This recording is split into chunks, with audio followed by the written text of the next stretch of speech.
Signore e signori, buongiorno, benvenuti all'ennesima puntata di Vini Sardi nel mondo. Allora, ci troviamo a København, cioè Copenaghen, e siamo in un supermarket grandissimo che si chiama, come si chiama? Quickly.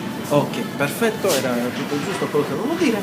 Come al solito siamo al reparto di vini, siamo al reparto Italia, vedete qui c'è scritto Italia, e come al solito che cosa troviamo come vini?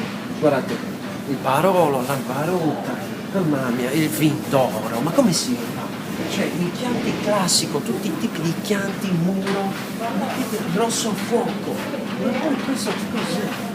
Ma io dico, allora, come al solito per l'ennesima volta non c'è un vino sacro, veramente una vergogna incredibile, qui esportano tutto quello che si può esportare, vini sacri non ce n'è come al solito, e io proprio sono. E poi dalla Spagna, dalla Francia, vengono vini di tutti i tipi, vedi? Per esempio, cosa è questo? Carmel Migon, ma che è sta cosa? Ma portate un Cannonau, un Carignano, qualche cosa, portate un Turriga, ve lo pagano 70 euro qui, perché come al solito in Sardegna gli esportatori più grandi hanno come cliente il solito zio che ha vino di Ortacesus, che come al solito lui ordina 10 bottiglie e poi finito, mentre invece dove c'è la gente che compra vini a casse, come al solito, logicamente i sardi lì non vendono niente. Questo con l'augurio di stimolare ancora una volta la fervida economia dei sardi in vista delle prossime elezioni,